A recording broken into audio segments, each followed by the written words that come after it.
Ed eccoli tutti e 6 cavalli di nuovo riuniti con le luci dell'autostart che si riaccendono, lampeggiano e quindi si riparte. 6 cavalli in prima fila, uno solo in seconda fila con la Gravina MF e con Lorenzo Talpo Junior. Le quote definiscono come cavallo più appoggiato a gioco Gwendalina Trio con Giuseppe De Filippis il numero 2, contro favorito il numero 1 Catcher in the Rye con Vincenzo Piscoglio dell'Annunziata. Si percorre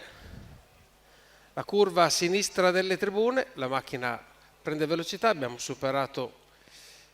la distanza per l'allineamento che deve essere definito, qualcuno non prende comunque la partenza, rinuncia alla partenza stessa e finalmente si ha il via ed è Ginger Trio che parte fortissimo ma non parte da meno Gwendalina Trio e Gwendalina Trio prova a difendere la corda, Ginger Trio confonde l'andatura e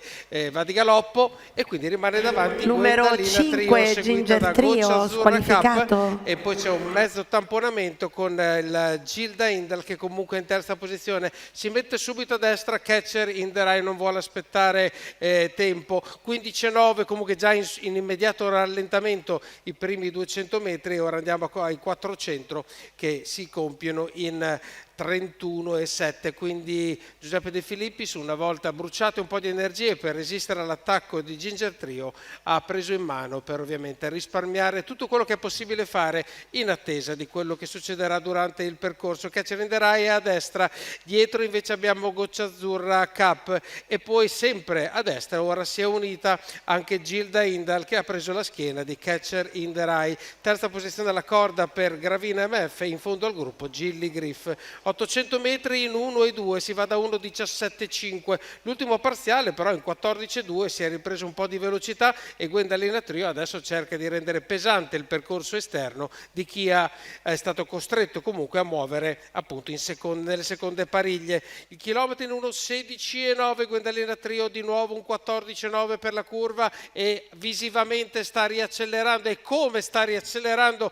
Gwendalina Trio, ha preso una lunghezza di vantaggio su Goccia Azzurra K, in difficoltà Catcher in the Rye e abbiamo un 13,7 per la retta delle scuderie quando Gwendalina Trio appunto ha preso il vantaggio che si porta anche nell'ultima curva. Catcher in the Rye però non demorde, si riavvicina anche Goccia Azzurra Cup, sembrano questi tre cavalli che se la giocheranno. 14,9 il parziale della curva, Gwendalina Trio sembra in controllo, non nessuno sembra recuperare più di tanto, giocano il secondo posto Goccia Azzurra Cup e Catcher in the Rye, vince Gwendalina Trio, secondo posto per Catcher in the Rye e al terzo posto Goccia Azzurra Cup con un finale ancora importante per Gwendalino Trio che comunque giustifica una bellissima vittoria. Nel centrale di questa sera Giuseppe De Filippis sia alle redini che anche come allenatore di Gwendalina Trio, di proprietà della scuderia Trio, questa femmina di 4 anni da Nadal Shiba e Silvia Trio che vince con al secondo posto il numero 1 di Catcher in the Rye, poi abbiamo Goccia Azzurra Cup